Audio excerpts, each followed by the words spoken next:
Labdien, šis būs mazs fragmentiņš no Chrysler remonta, kur būs redzams, kā cik vienkārši ir iebraukt auzās un izdarīt lieku darbu, kurš nemaz nebūtu jādara.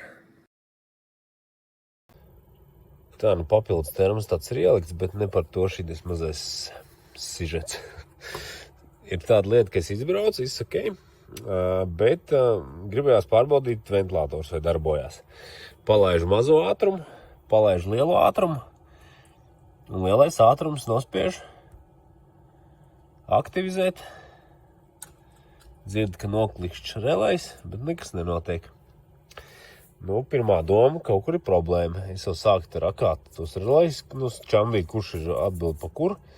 Domāju, skatīšos, kas pa lietām. Jo skatos, ka nepienāk barošana. Domāju, jāsaka īpašniekam, kaut kur jāskatās, tas jautājums nāks vasara un tā.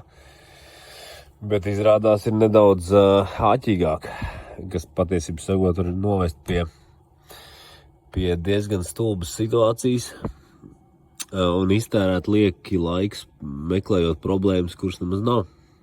Skatāmies. Tātad nospiežam lēnais ātrums. Nu, pirmais. Izējam ārā. Kamēr griežās pirmais ātrums, nospiežam otro. Un otrais ātrums arī ir. Bet jautājums ir tāds, kā tu vari zināt, ka tu šo mašīnu nepārzini, ja? Kad viņam ir tāds algoritms, ka iet, visticamāk, tā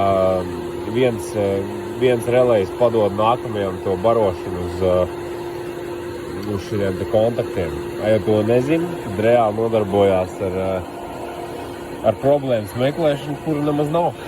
Tā kā, diemžēl tādas lietas arī mēdz gadīties.